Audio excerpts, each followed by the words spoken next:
Good afternoon. Welcome to Ascen's webinar, Building Trust in Turbulent Times, Trust's Role in Fostering Radical Collaboration. I'm Sarah Haight. I'm the Director of 2Gen Practice at Ascend, and I'm going to provide just a few housekeeping notes prior to our conversation.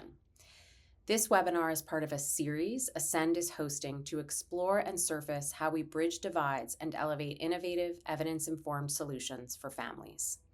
In an increasingly polarized world, leaders following their North Star, their convictions, their values, have a real opportunity to build trust in order to deliver for families.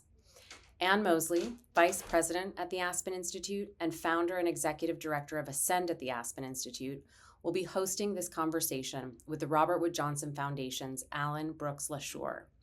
He is the Foundation's Vice President of Communications and a longtime leader on consequential communications strategies that spur mindset changes and drive policies to foster health equity.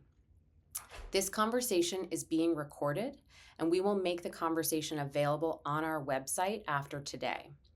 Ann will be leading the Q&A portion of the conversation towards the end, so please put your comments or questions in the chat, and we will get to as many as possible by the end of the webinar. We will also aim to follow up with questions or comments we were not able to get to through a blog following the webinar. It is my pleasure to now introduce Ann Mosle, who will talk with Allyn about how leaders can build critical trust for radical and impactful collaboration by living their values out loud, especially when they are challenged. Ann, turning it over to you. Hello, everyone. Welcome to our third conversation, as Sarah said, in the post-election series from Ascend. We really wanted to create space for leaders across the country and even across the world to have a chance to come together, connect as a community, and allow ourselves to have curiosity and open mind and also determination as we're thinking about the path forward to ensure that all children, all families are able to achieve their full potential. We have a very special guest today. And before I bring Allyn into the conversation, I just wanted to add a few points that might, hopefully, if you're with us in earlier in the fall than in January, connecting about families at the center, the importance of leadership, and now why trust. We all have seen the data, trust is down, disinformation is up. But we have some important common ground that we can stand on and try to build from.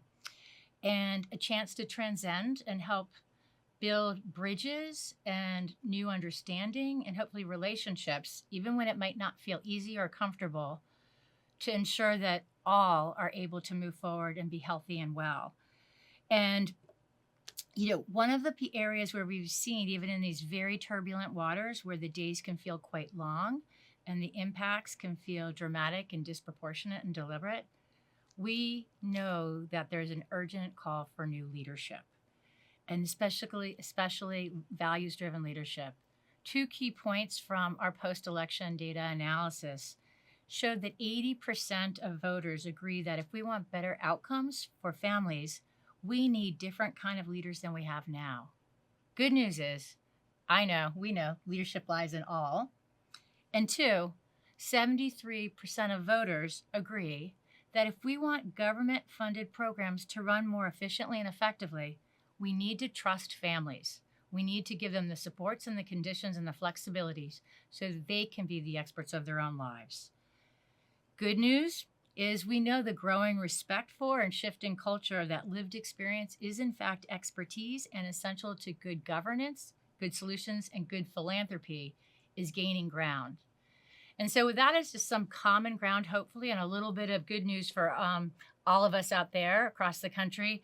I'm really delighted to have Allyn here with us today. Allyn is a leading executive, as Sarah mentioned, from the Robert Wood Johnson Foundation. He's been doing amazing work there with colleagues and team for the past 4 years. And he also brings an incredible depth of expertise, experience, perspective, and passion that spans civil and human rights. You're just ratcheting up expectations here, right? You bet. But not only here in the U.S., but also globally. And so thrilled to have you here. Thank you for having me. So easy question to start. Yes. Trust. Yes. Verb, I don't have any. Well, we talked about that earlier. But trust, is it given, earned? I think it's a little bit of all of the above, but it is important, I think, in starting the conversation. We're talking a lot about the decline in trust in institutions and in leaders, and we describe it as something that's happening with the people who aren't trusting as opposed to a problem with the people who are not being trustworthy. Yeah. Right. And 100%. we're having this conversation as though people aren't justified to be losing trust in these 100%. institutions. Right. So I always think that has to be an important part of the conversation. And we need to shift to, I think, a frame of what are we doing to earn it? What are we doing to hold it? What are we doing to restore it? 100%. And so thinking about that, and it was almost, we think about trust is personal, and for leaders, it's how you behave, your actions, your words. But then we talk about public trust or institutional trust. Mhm. Can you share a little bit what the journey has been at the Robert Wood Johnson Foundation and how you've thought about trust, both as an institution, but in your governance and even your grant making? What are you seeing? What are you all trying? Well, one of the things last year, we clarified the purpose of the foundation, where we essentially said, I'm going to go into commercial mode, by the way, taking bold leaps to transform health in our lifetime, paving the way together to a future where health is no longer a privilege, but a right. And our charge now is to live into all parts of that, to hold ourselves accountable and to have our partners hold us accountable. So the first question is, are we taking bold leaps? So this is a question that we ask ourselves now. Is this a bold leap? And if it isn't, then how do we change it to actually take a bold leap? Are we really working to transform health? Or are we just working on the margins and on the edges? And this future where health is no longer a privilege, but a right, is the work that we're doing bringing us closer to that, or is it taking us further away? So that is one way that we're trying to think about that. Trust boils down to saying what you mean and meaning what you say and then doing it, right?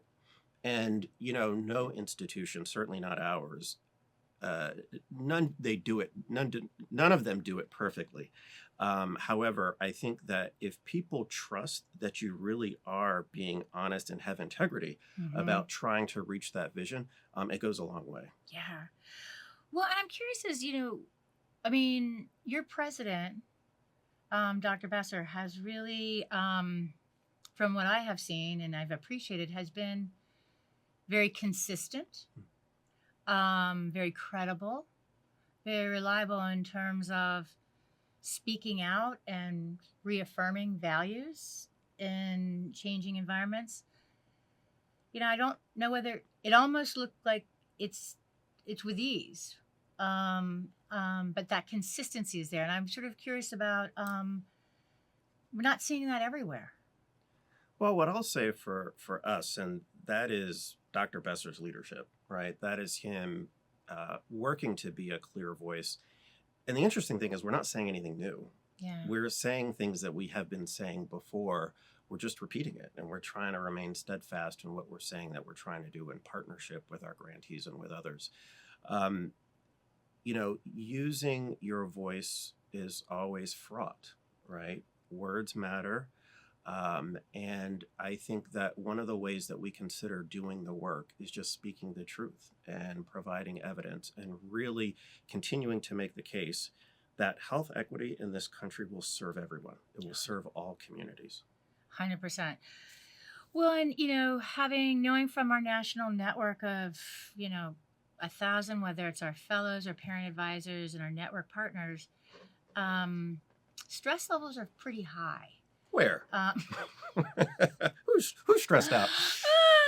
And I'm wondering about how maybe those those bold leaps you mentioned, how they might be showing up in whether grant making or how you're interacting with grantees, how any shifts of from the institution that is the Robert Wood Johnson Foundation, and we've had the great privilege of working with you all, and it's been a amazing, pretty open, candid conversation. Sometimes we all have to admit where we might have done better, kind of a credibility move. More on our end, of course. I'm teasing, but I'm curious about how you're bridging or how you're able to respond in real time or to the folks that, because you've pushed to get closer to community. Well, and what I would say is the institution, the foundation, was on a transformation pathway before I started, and that was 4 years ago. So, under Dr. Besser's leadership, there was a lot of change that was in motion at the foundation. And what we've seen over the course of the past several years is an expansion of that change and acceleration. And part of that is asking ourselves certain questions. What is evidence, and whose evidence do we trust?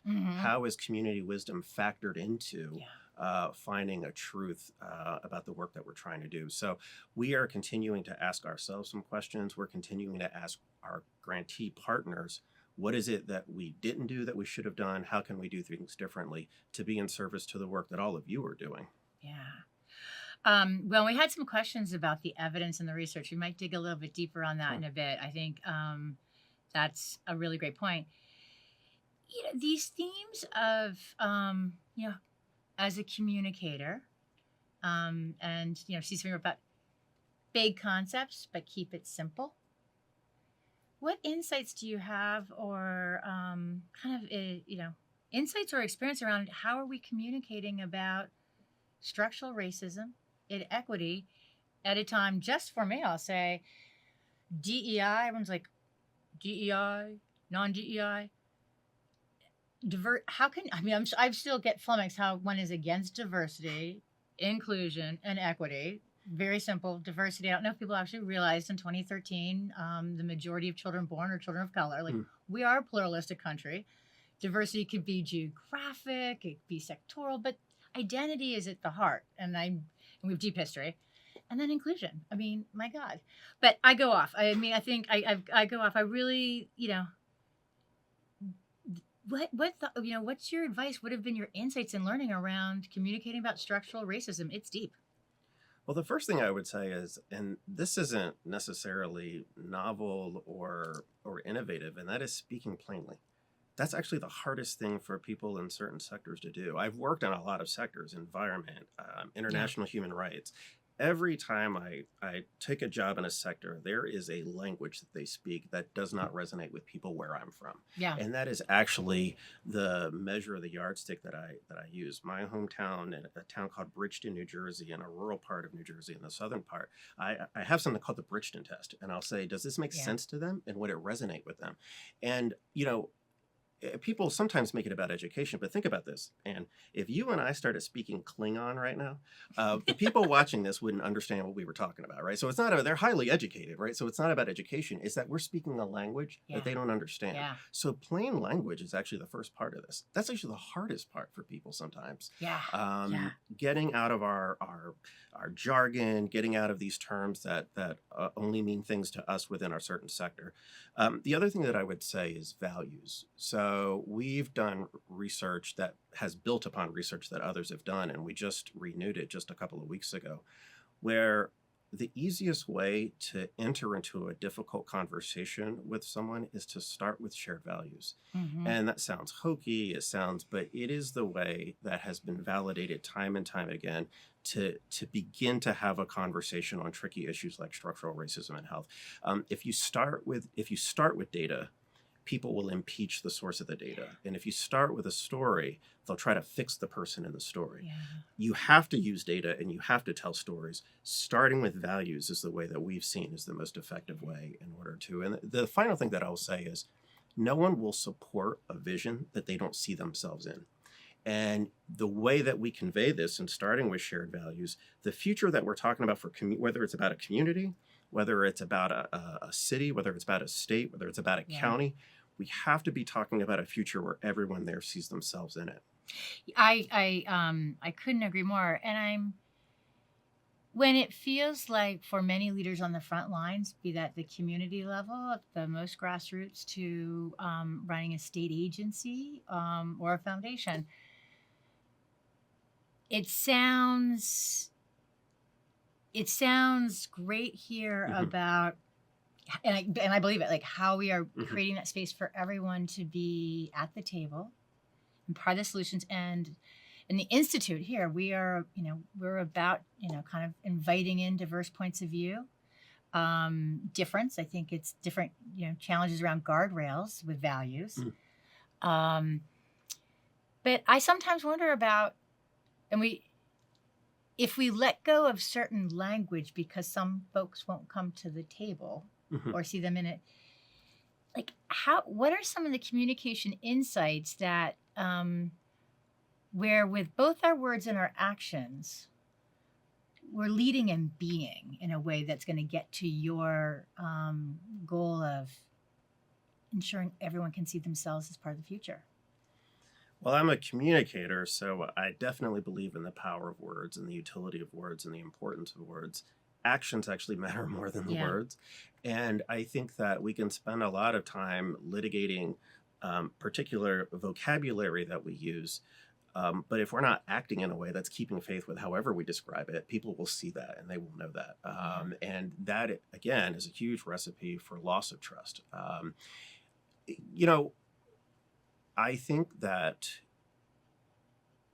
in the time that we're in, where trust is being lost everywhere by all sides, you know, really entering into a mode where we're trying to reestablish and rebuild it and recognizing that the work is on us in engaging community and engaging others. We need to do the hard work to become more trustworthy.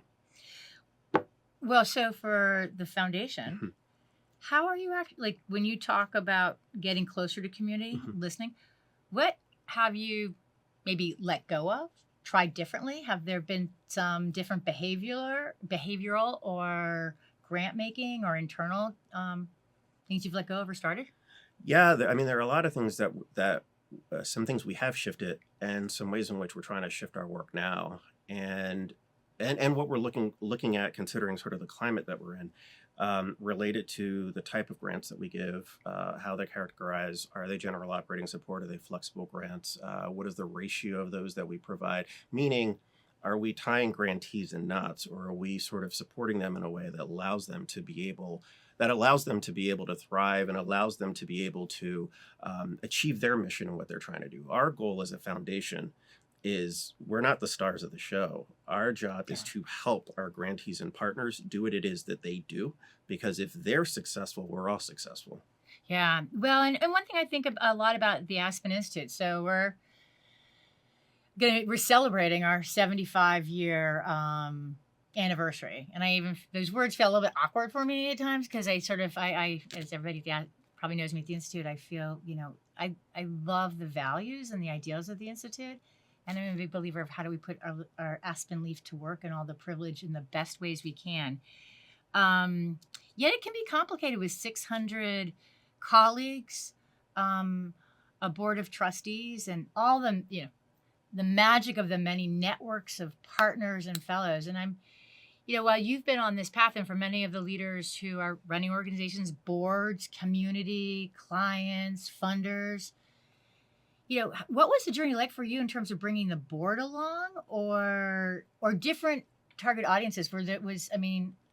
Obviously the strategies, you bring everybody along together, but were there different organizational areas or audiences that were harder or challenging, and any insights you might have about how to communicate and engage with our colleagues out here? Well, what I will say is a lot of times organizations don't think of their colleagues internally as being an important audience, and they absolutely are. In fact, they're the first audience. And I think really thinking about how the change that is happening in the institution, not just how you communicate it, not just how you broadcast it to colleagues, but what type of dialogue you're having internally about it. And yes, I would say that for our institution, there were a number of partners and constituents who were important audiences for us. That includes our trustees, that includes members of staff, it includes our grantees, it includes our peer philanthropy. And really thinking about how we're engaging with them authentically and meaningfully as we're on this path. And, what I would say is our board has been fully supportive of the work that we're doing, over the past year or so as we're digging deeper into it.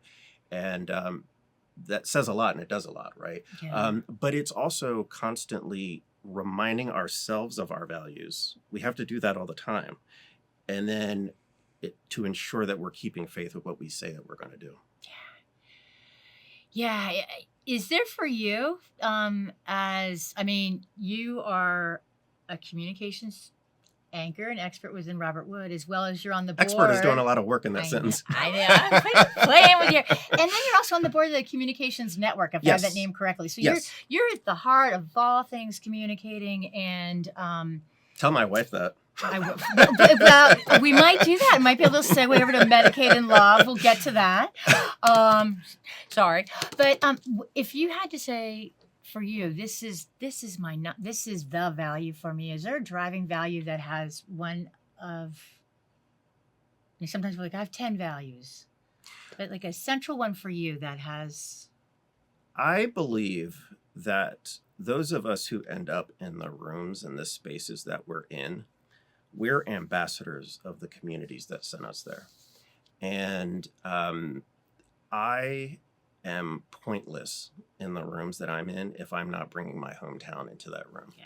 And I don't just mean as a representative, I mean introducing them and their equities into the conversation. And for me, that has driven me my entire career, thinking about how is this relevant to the people where I'm from? And am I doing my job as an ambassador, as an emissary of the community that sent me here? You know, my hometown, I can go on forever about my hometown, but it really shaped me. I was a paper boy. I was a bugler for funerals for veterans, playing taps. And I would go home and, the lunch ladies at church would put $20 in my hand to say, keep going. And when we get out into the world, we have an allegiance to the folks that sent us there. So that consistently drives me in the work that I do. Yeah. No, what I love about that and we talked about this earlier, kind of before this webinar, but it's knowing who you are and what your values are and where you come from. Yes. Is just so resonant. And I think it's like for all, like in the world that's always going to be changing, extreme disruption, but how to be planted and be feel centered in community and knowing who you are and where you came from. Yes.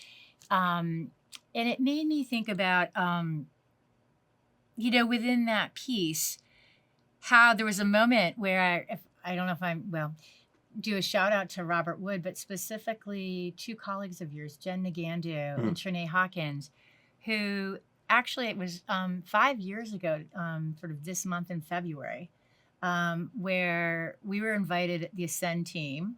Those out there probably know me, Marjorie Sims, Sarah Haight. We were invited to come up and present at your all-staff meeting. Yes. And we brought a delegation.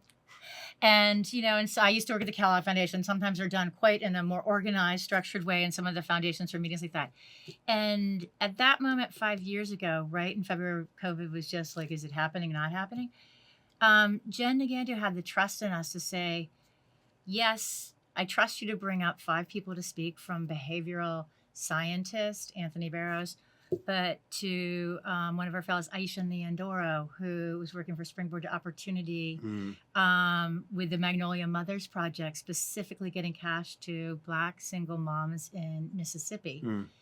And also one of her parent leaders, Ebony Beals. And not only do we get to have like the time to invite all of that crew up and others and have a conversation with Rich and the whole foundation, we also spent the day with a lot of the staff. And I just shared that because the part of, you're bringing hometown in, but also in the positions we hold, how are we always setting those tables so they really are we're ambassadors, but we're also changing how the table gets set. Yes. I mean, I think that is one of many tasks that we have for those of us who make it into those rooms. I mean, for the majority of my career, I've been in rooms where there weren't many people who looked like me, in a whole host of ways. I was sort of in a group one time, and I was the only one that sort of grown up in a rural area. And I think that thinking about the composition of the table, thinking about the location of the table, are we in places in community where we can get the truth, the ground truth, and really benefit from community wisdom, I think is critically important.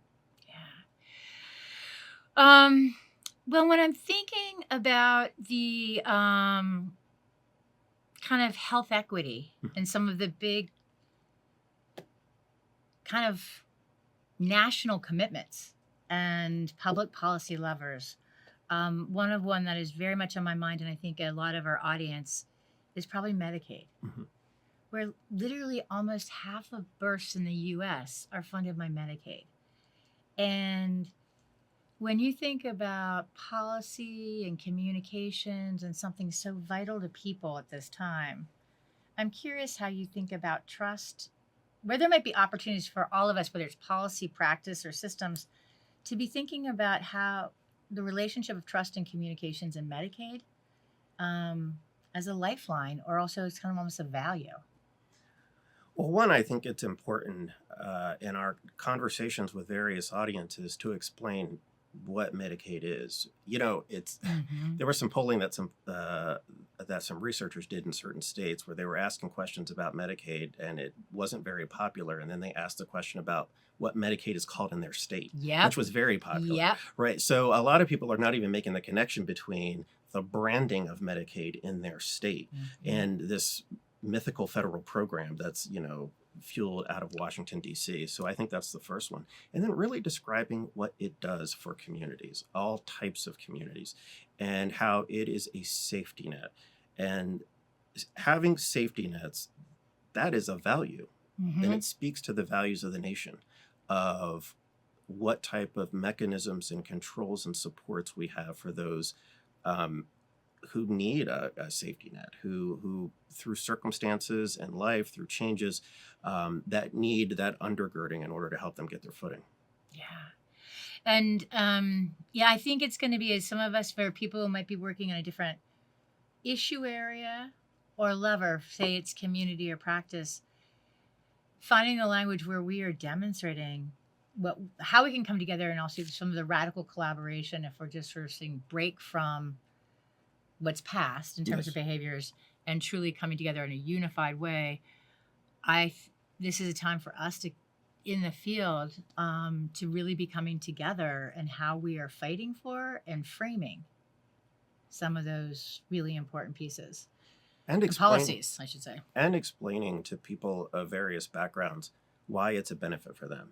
So, you know, Medicaid is a benefit to all communities, because why would you want to help people in your community? And being a drain, meaning it is not maximizing the vitality that you could have in the community if we were just happy with having people that were not healthy in our communities. Yeah. And you know, as we were talking earlier, and the data will prove that out for the states that expanded Medicaid, you're getting better outcomes, and we know with diversity, equity, inclusion helps the bottom line. Yes.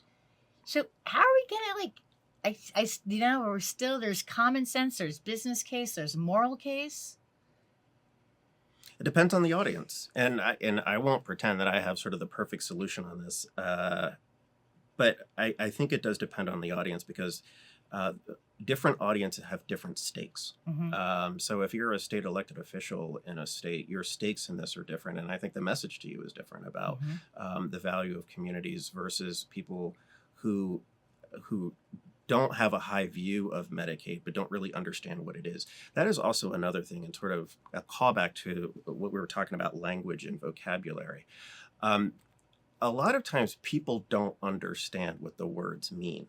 So, for example, with our structural racism and health messaging, we have to describe it before we name it.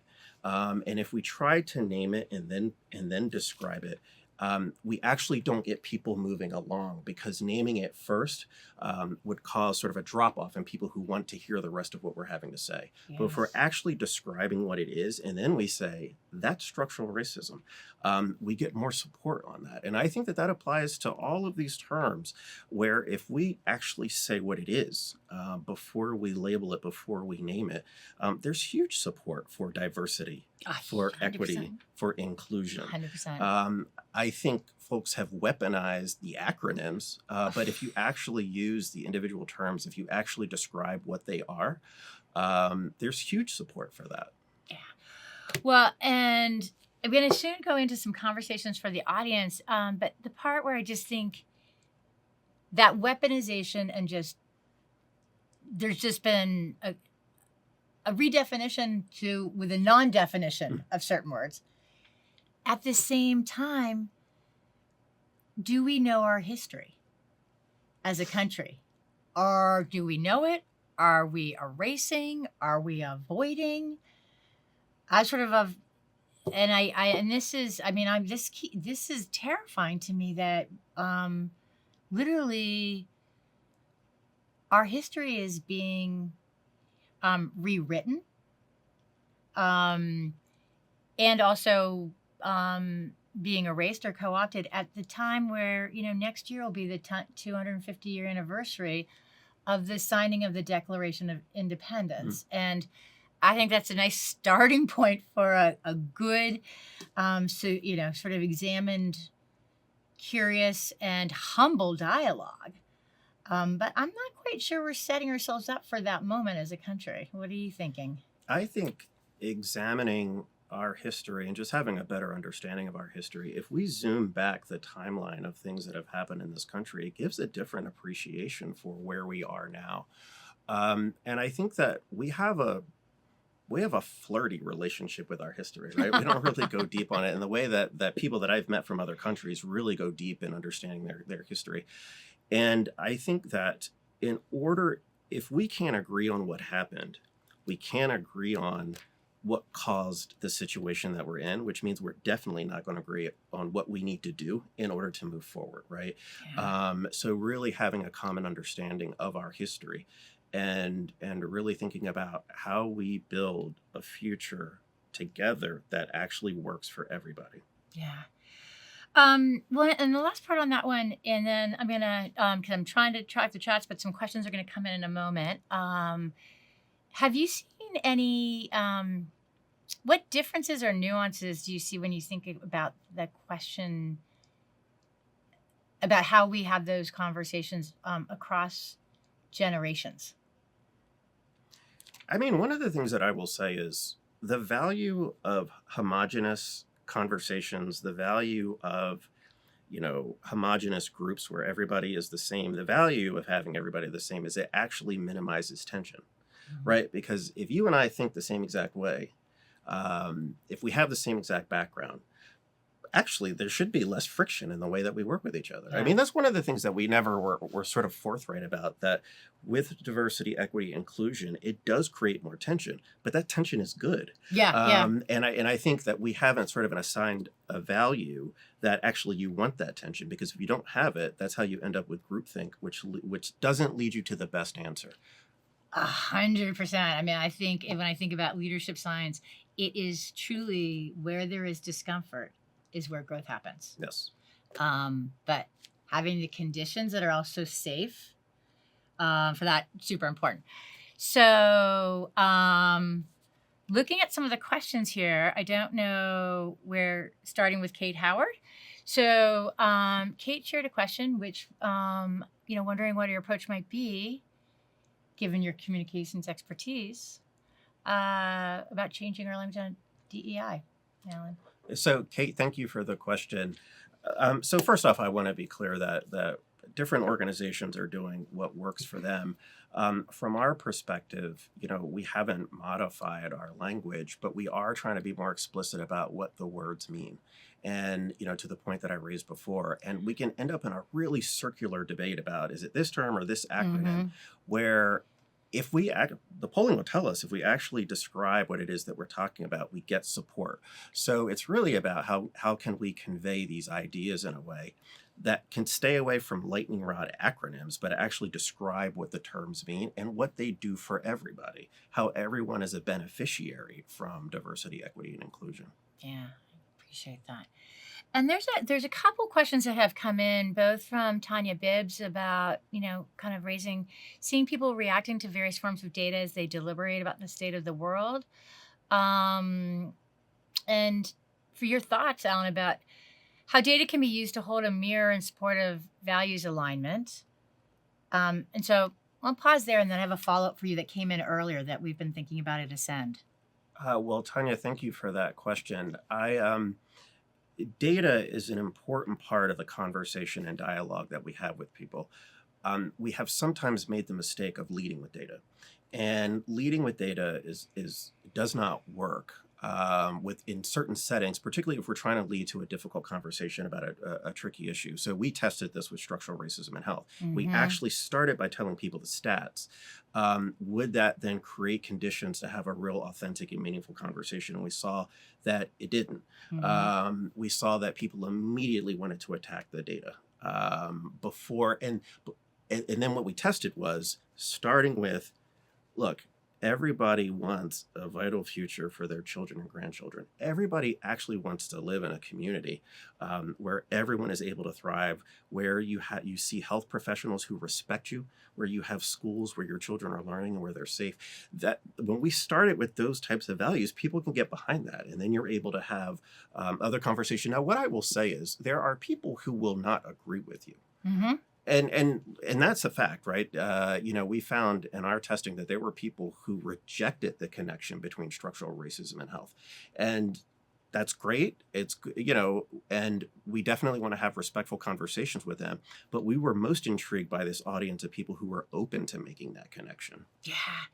Yeah. And I think one of the things that we've seen from our work with Ascend and both of their parent advisors to our fellows and just our work we're doing every day is data can be a power game.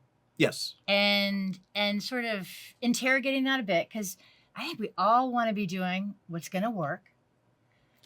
But there's being extremely aware about who has designed the questions, who's asking them, who's getting the economic benefit from them, and just some baseline ways. And at the same time, we're seeing some really powerful shifts, recognizing about, for example, very different ways of thinking about home visiting through tribal and indigenous wisdom and community leaders and institutions, but flipping that script to an example that Kimberly Seals-Aller, who just one of our Sun Fellows, she has an innovation called the Earth app. It's birth without the B for bias. What she has is sort of, and Kimberly, if you're here, forgive me, I won't do it justice, but it literally is like sort of a Yelp for especially Center for Black and Brown moms and birthing people going into the hospital, that they have a very simple tool that can say, how are you greeted? How long did you wait? Did the doctor or the nurse look in your eyes? Did they listen to your questions? Were you cared for? And so I share this as just two different examples that I think sometimes people might think data, oh, it's a randomized control trial and you need an alphabet after your name.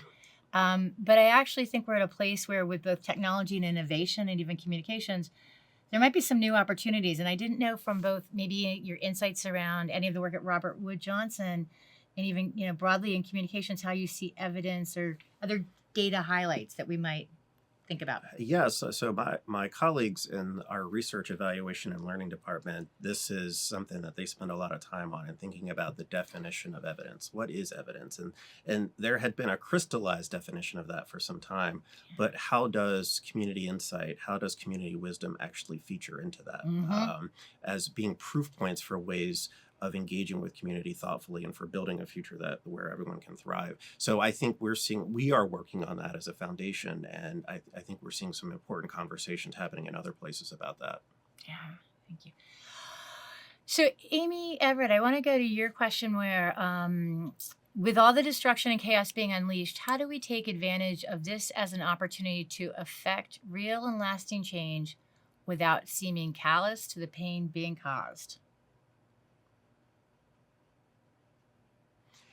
So Amy, thank you for the question. We have to acknowledge what is happening. So I'll give an example of something from the foundation. Last week, Dr. Besser released his letter to the field, where he was describing, our reaffirmation of our commitment. But we had to start with what's happening.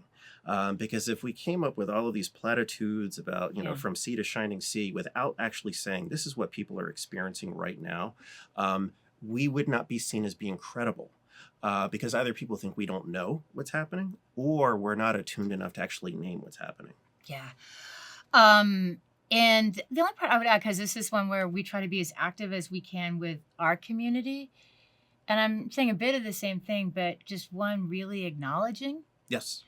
And because the stressors for many, and just the volume and the velocity, and at least in the space where I come from, the point of view, it's incredibly cruel.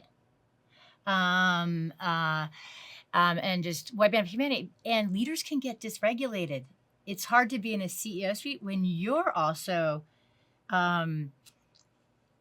everything about maybe values or DNA or kind of beliefs. It feels just so extreme. And the part of setting, really being intentional about kind of conditions or needs to step out for a moment, different grace or support. It looks like you had something to add. No, the way that I describe this sometimes is your head is spinning, your house is spinning, and the world is spinning, and trying to sort of get your grounding.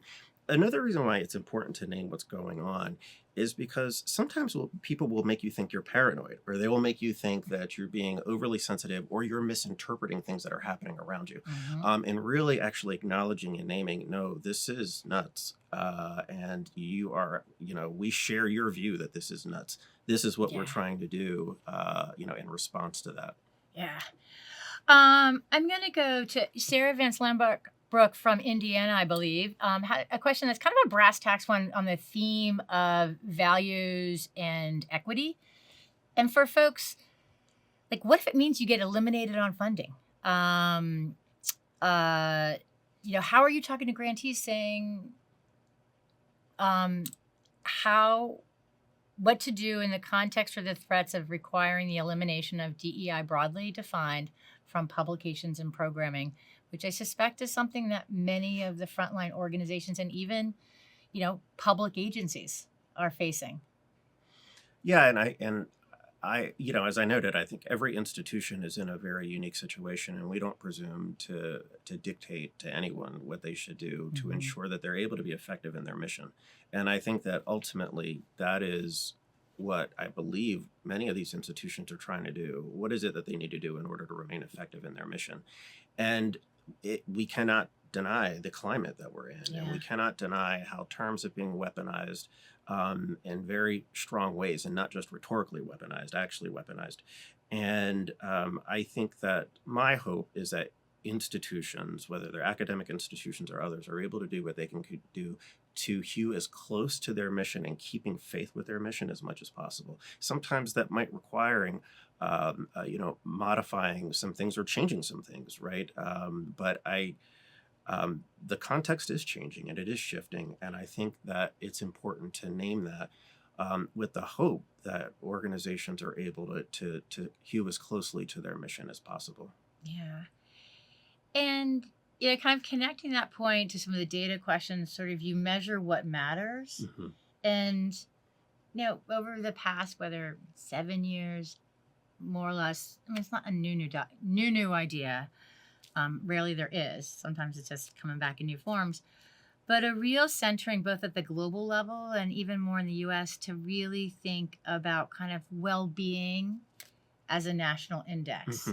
And we had the chance to be some conversations, both with many of you out in the field, but also with the foundation. And I'm wondering if we're doing a backdrop of the health of our nation, how does well-being sit within that? Is that, just your insights? I mean, you're not quite in charge of the whole world, but like the insights about kind of... Nor does anybody want that. Exactly. Well, I don't know about that. I want that job, I was more thinking, at least for me. But yeah, about well-being, Monica Barzak raised, how are we thriving in this context of, the environment? What should we be shooting for? So one, well-being, I think the yardsticks that we use to measure the vitality of a nation are so skewed in the wrong direction. Now, that's not an original thought. I'm not the first person to say that, but I'm joining my voice with others that are like, why are we measuring what we consume? Why is that an indicator of whether or not that tells us nothing about how many people were in the emergency room or how many people didn't get the care that they need or get the vaccines that they need? And I think that really being able to have strong indicators of community's ability to thrive. There's another thing too, and that's our ability to have joy. And I think we don't prioritize that. Sometimes it feels frivolous, sometimes it feels selfish, but I think it is important for us to figure out how we as communities, how we as individuals can find joy and what we can do to help create spaces for other people to be able to find joy as well. Well, we've got two questions coming in from one, based on our current new reality, what do you see as the possible opportunities for communities? And I'm going to cheat a little. And you can connect it to sometimes when we think about Rachel Alexander raised a great question about the politicized education policies and social media bubbles. Like, can community be a place where we can pierce some of those bubbles?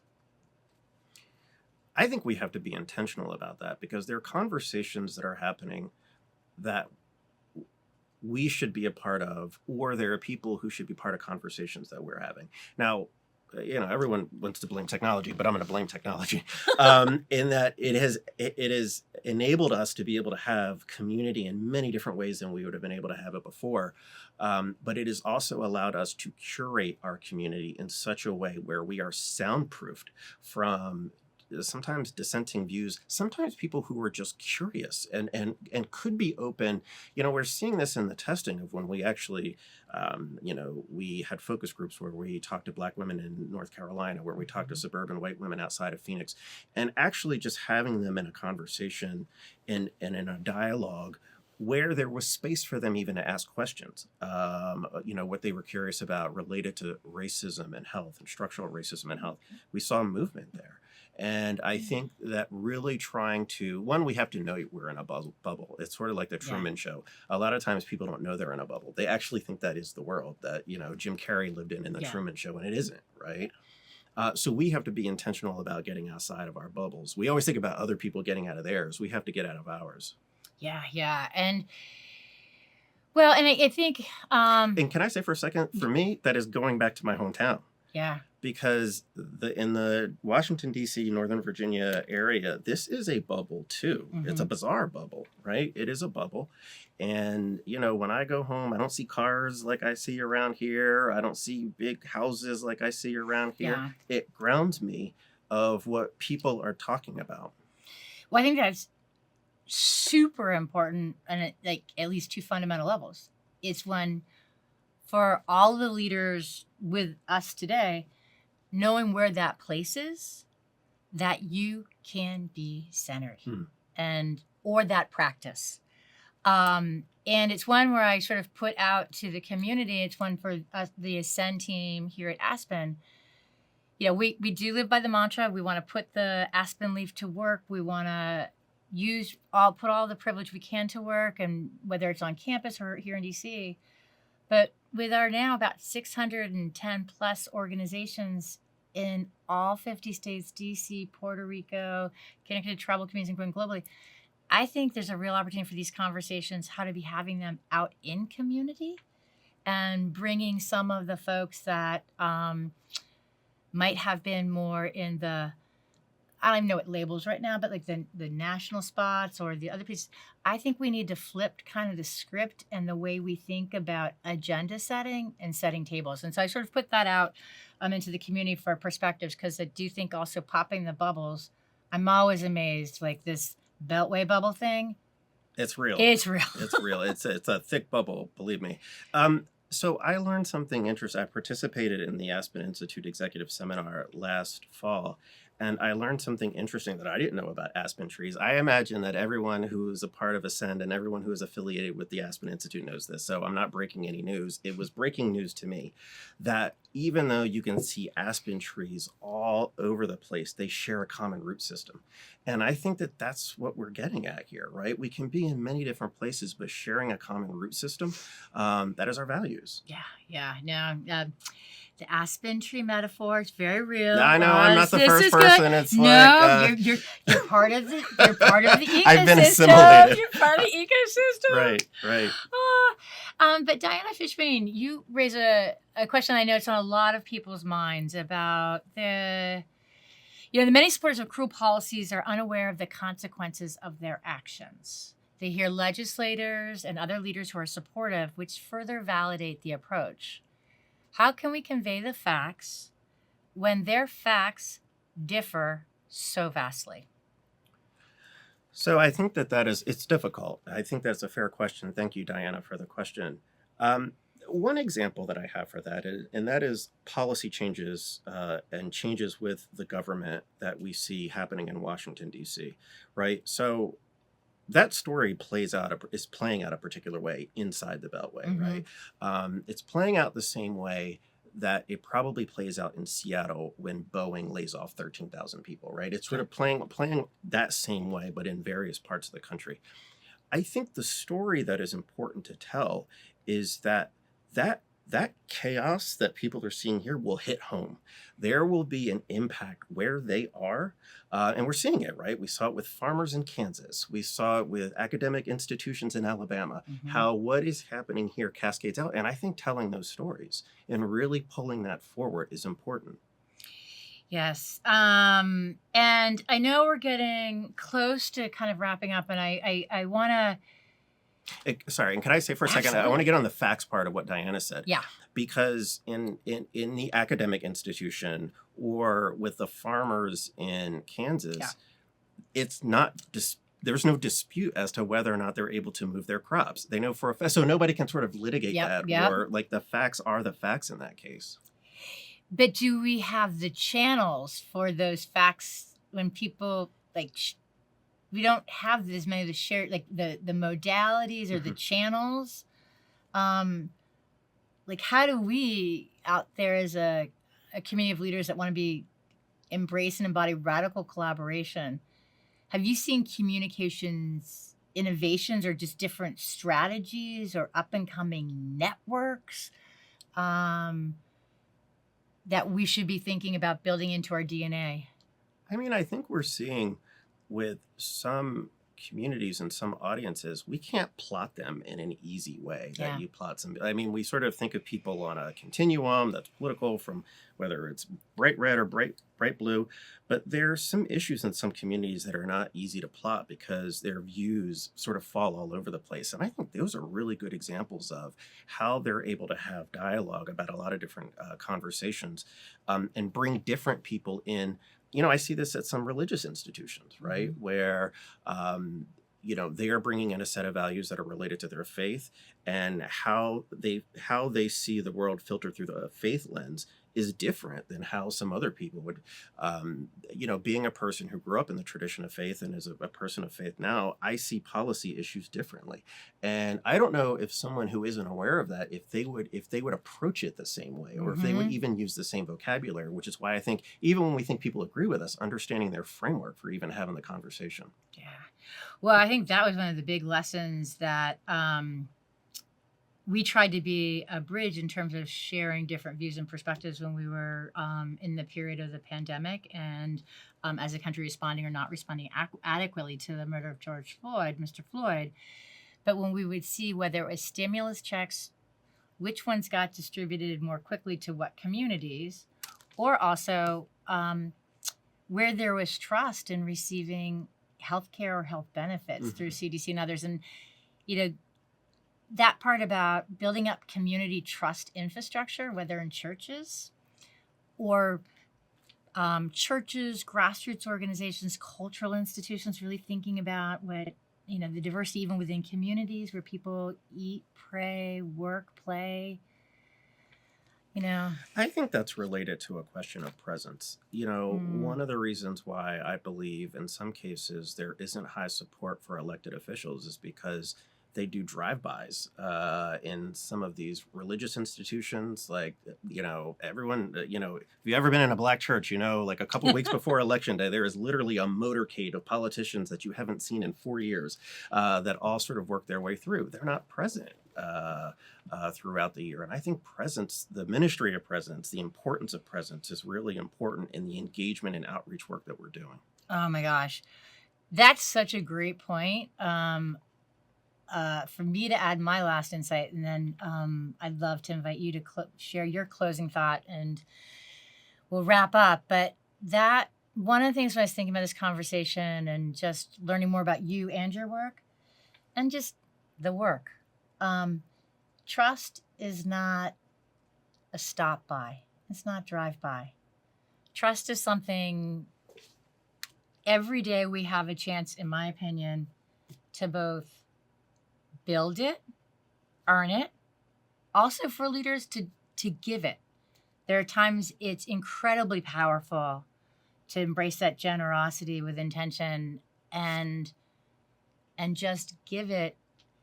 And then it can be built or broken in different ways, but it is something that is truly concrete, and it's earned and given. And I think about a lesson I had, an insight, because lived experiences both within our fellowship work, we have it listed as a competency of leadership, as well as a practice, as well as a principle. But I was talking with a leader who was a very well-respected and mission-driven leader of a state agency of human services. And she had been working with one client for over a decade because she was determined. And they finally had a breakthrough. And she asked the woman who was her client, in her words, and she said, "Why did it work this time?" And she said, "Because you finally asked me what my goals were." And this part about really seeing fully and creating that space where all can have their dreams and thrives. It's good for everyone, but it means listening and thinking and asking differently. So I offer that. And so for those in the audience, we'll be wrapping up, and we will be posting a blog with resources in very short time. And if you have other ideas for speakers or topics, please let us know. But as we close out, I really want to give final word to you, Allyn, but also huge appreciation. There's so much more that we could have talked about. I want to get to like global insights, your story that you don't really want to share yet, but that might be the follow-up one. But last words to you, but true heartfelt appreciation for both the full heart and humility, but also the determination and deliberate nature with which you do your work, and also how you choose to be. So thank you. Well, Anne, thank you. Thank you to Ascend and to the Aspen Institute, and to everyone who took the time to zoom in to listen to me run my mouth for the better part of 60 minutes. It was an honor to be able to be in this conversation with you. I just want to build on what you just talked about. Listening is the most important thing that we will do. Actually listening. We spend so much time figuring out how to talk. And very little time actually figuring out how to listen meaningfully. And, sometimes we hear things that will surprise us if we actually listen. And I just think there are a lot of things that the communities are saying a lot to us right now. And the question is, are we actually hearing what they're saying? Or are we so preoccupied with what we're saying? I sort of describe if somebody was sort of a go-getter who my late grandmother was Pentecostal. Somebody burst in her Pentecostal church and was like, "Let me tell you how I'm going to solve all of your problems." They would have run her out of there. Yes. But are we actually listening to community? So thank you for having me. Our pleasure, our honor. Thank you, everyone.